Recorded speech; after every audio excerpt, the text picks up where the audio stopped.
And now, from the CFTK-TV studios, this is Open Connection with your host, Robert Pictou.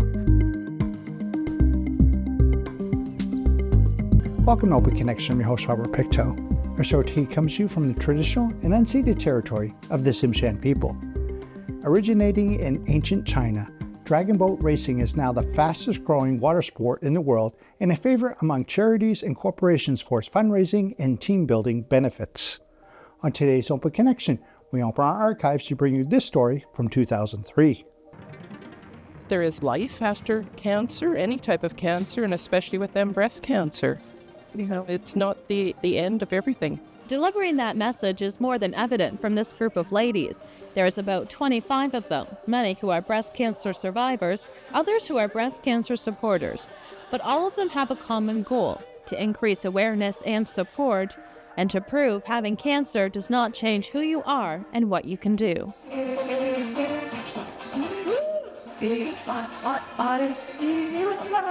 In January, this breast cancer support group decided to go one step further, to train to compete in dragon boat races right across the province.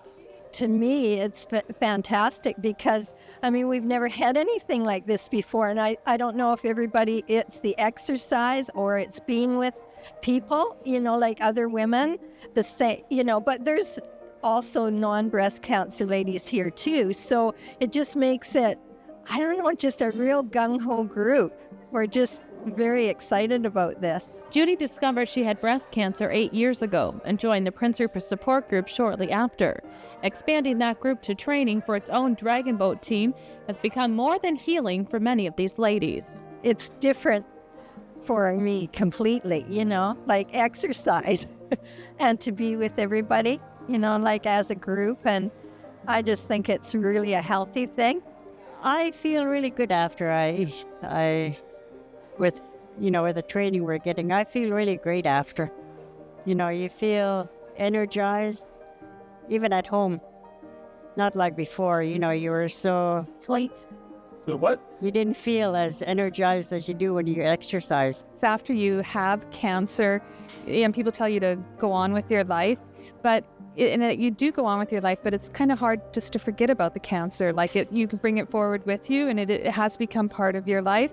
So while you want to bring it forward with you, you also don't want to dwell on it, because I don't want to bring that back into my life, right? It's part of something that I don't want to encourage back. So being in this group lets me have cancer, the part of cancer I want in my life, which is the support from the people, to help people know more about it, and to be an inspiration to other people who may be diagnosed in the future. It will be 8 years this year since McWilliams was diagnosed with cancer.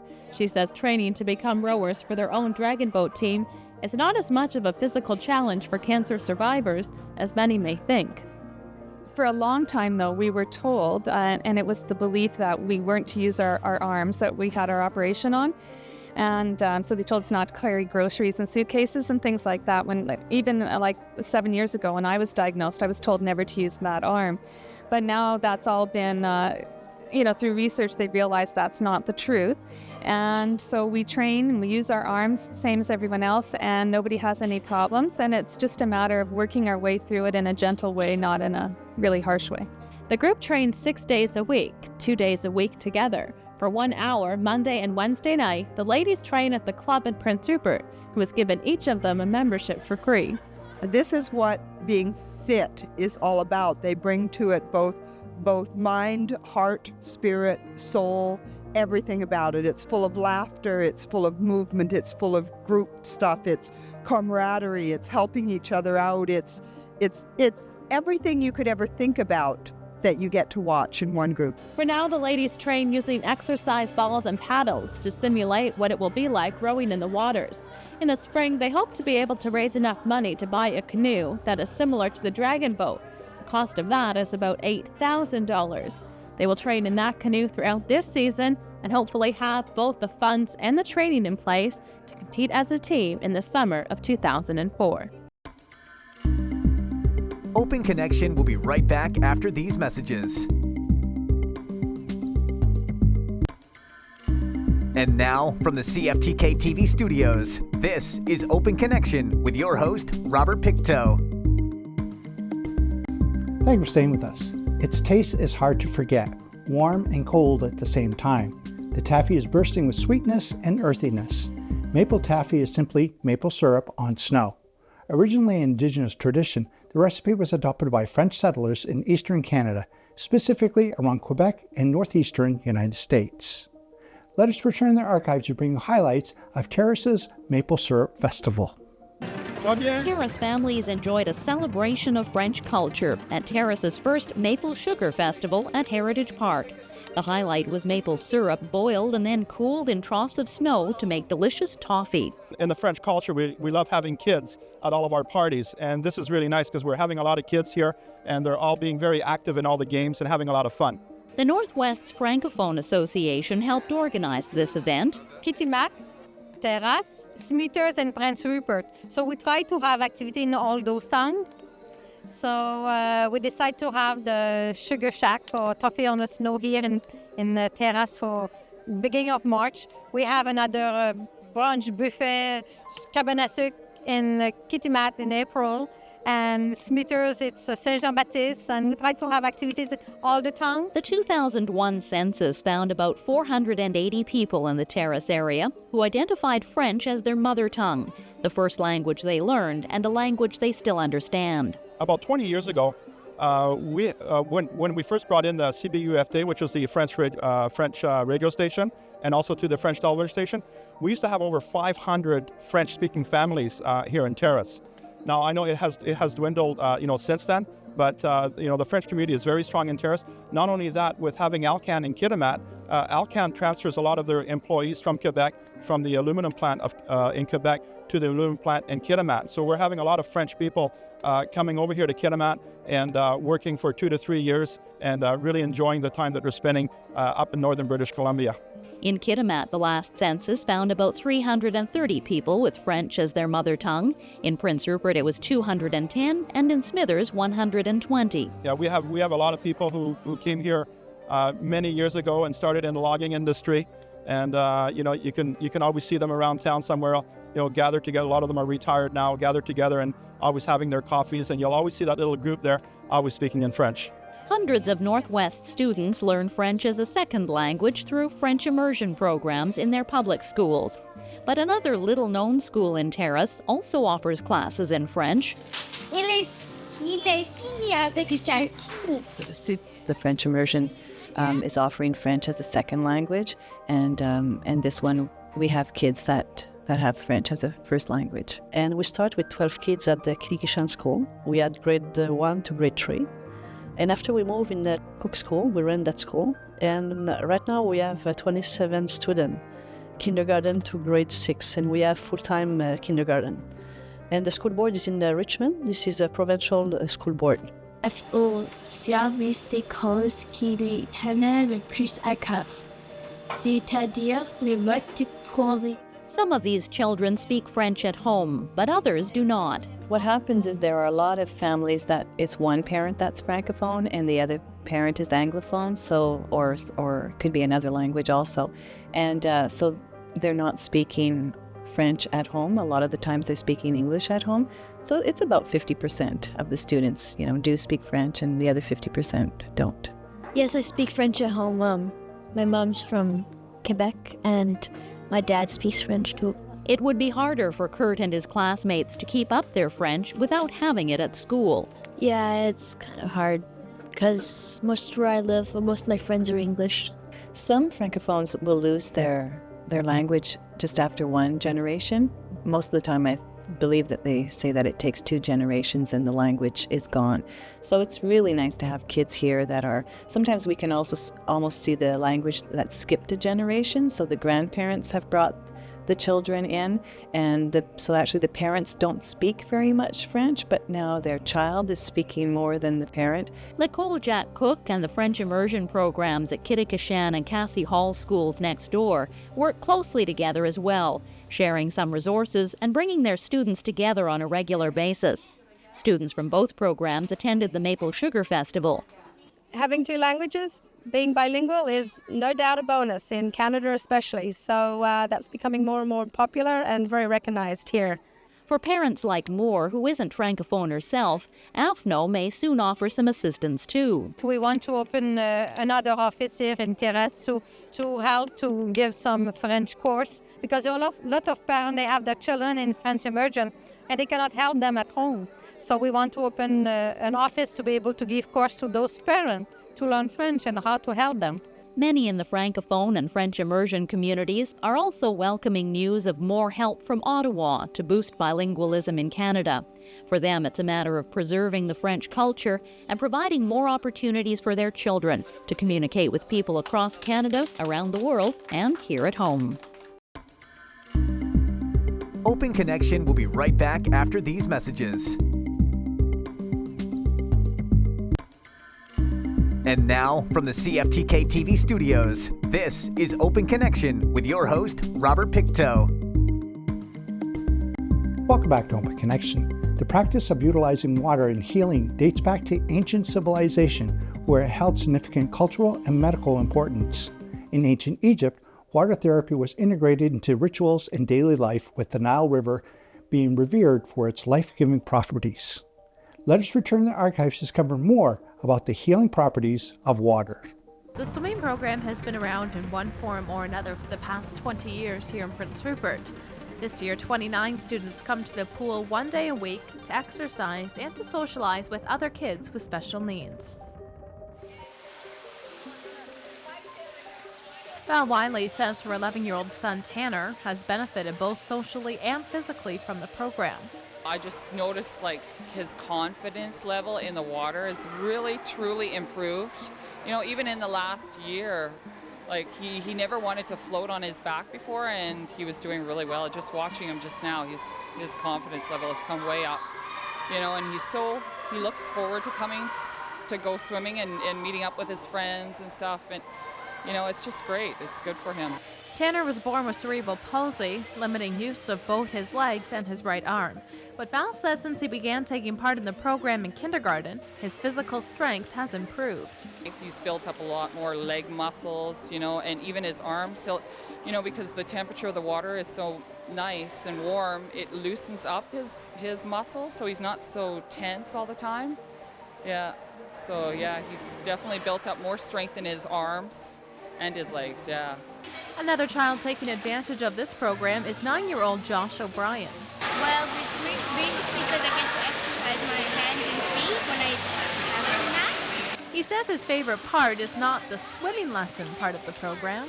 The most fun, I'd say that was swimming off the rope. The annual operating cost has varied over the years from as much as $3,500 to just over $1,200. With reduced funding this year, the program was only offered between January and April. The costs associated with the program include the cost of having a worker with the kids while they are in the pool. Chris Mesnati has been helping the kids in the program for the past 2 years. She says it's been incredible to see the progress many of them have made. 3 of the kids that I've worked with, they didn't swim a stroke. None of them would put their face in the water, and within the first 2 weeks of lessons, they're sitting on the bottom of the pool playing fountain, which is kind of neat. Bringing together children with different levels of disabilities also seems to improve the confidence level of the kids she teaches. Some of the kids that don't really know how to get along or interact with other kids, they try more here in the atmosphere. It's a smaller group setting, and it's a fun place too. For Tanner, Val says this is where most of his friends are. We don't have a child development center here. You know, even smaller communities like Houston, you know, and Kitimat, they've all got child development centers where all these kids from different schools, they could all meet up and have their little social gathering and stuff. Well, they don't have that here. So this is kind of takes that place, and, you know, where they can all meet up and have their little social get together. They have a lot of fun. This is the only real social outfit in Prince Rupert where children with special needs can gather, and there is a fear that the program may not be able to continue. In a written statement, the school board said changes in government funding have left them wondering whether or not the program will continue. However, in an effort to keep the program, the school board did write letters to 2 local service groups asking for some assistance. One group donated $250, which the board says is appreciated, but is not enough to cover much of the cost. It has now become a wait-and-see situation for these kids. builds their self-esteem, you know. This is one of the only things that Tanner and all the other kids can do pretty much almost independently without any help from anybody else, you know. So I think it makes them feel really good inside. The job can be exciting, and it can be dangerous, and certainly it can be rewarding. Members of volunteer fire departments, such as Thornhills, find their own reasons for signing up. A couple of my friends ran it, told me about it, and it sounded real exciting, so tried it out and fell in love with it right away. I've been a volunteer for 20 years, or coming up to 20 years, and I definitely don't regret joining. I am the person that's here on a paid basis now, but the time in the evenings and on the weekends is still, I consider, volunteer time. There's no pay for that, so I still do volunteer. For Wes Patterson, firefighting almost counts as the family business. My parents were in the fire department many years ago, both my mother and my father, back in the 70s, just after the department had started. And it was something that I thought about when I was younger, but until I had the time to commit to it in the early 80s. And I tried it out and I really enjoyed it. Over the years, the Thornhill Department has acquired new equipment. Last fall, for example, they took delivery of a new ladder truck, as well as a thermal imager. What they really need now is more volunteers. We are definitely in need of more. There's been a lot of people that have left the area over the last 2 years, and we have had people come and try out and decide it wasn't for them, and we've had people come and then find out that their job has had them move out of province or down south away. And so unfortunately it keeps fluctuating. It'll look good for a little while in terms of membership, and then the next thing you know, we lose 1 or 2 or 3 and we need more members. Members of the department meet Thursday nights where they're given training, not just classroom training, but in actual situations. Practice burns, such as this shed, which was set ablaze a week ago. For the new recruits, is you'll be able to watch how your layering of gases build up in a building. I'm hoping that will come about, so we'll actually be able to stand outside and watch the fire build in the building and have the thermal line come down. You'll get to see that, if not actually feel it. This is all very steep bank going down to the river, to the back edge of the river, so we want to watch that. Don't get, there's actually only about 2 feet or so between the building and the bank, so we want to watch that. They also do some car fire training, and occasionally there are joint exercises involving other Northwest fire departments. And last year there was an extraordinary opportunity to train at an abandoned town site, Camano, which Alcan made available for the purpose. For Wes Patterson, that was one of the highlights of his career. My time in Camano, where I was able to meet a lot of different firefighters throughout the province. And I had an opportunity to be in there for a number of days, helping set up the burns and just assisting wherever I could with the fire commissioner's office. So that was an incredible experience. Certainly a training opportunity like this doesn't come around every day or even every lifetime, but there are still many memorable moments spent learning the ropes. A lot of fun training. A lot of meeting the public, helping people out and stuff. A lot of good calls where people send us cakes and cookies afterwards. That's what I remember the most. Later this year, we'll go out on a few calls with the Thornhill Department and give you a feel for what it's like to be a member of this volunteer crew as the department celebrates its first 30 years. Open Connection will be right back after these messages. And now, from the CFTK-TV studios, this is Open Connection with your host, Robert Pictou. Figure skating, as its name suggests, involves skating figures on ice. The sport requires competitors to skate in selected patterns or figures as part of their routines. Ice skating developed from a practical way to get around the ice into an elegant mix of art and sport it is today. In this final segment of Open Connection, Jeffrey from Prince Rupert shares why he chose figure skating as a sport. 12-year-old Jeffrey Nelson. Like most boys his age, he enjoys his time on the ice here in Prince Rupert. But instead of competing against a team, Jeffrey is competing against others his age in a different sport, figure skating. It's a sport that Jeffrey says suits him just right. I tried hockey, but I wasn't really good at it, so I guess I just tried figure skating. Jeffrey began skating at the young age of just 5 years old, after determining it was more fun for him than hockey.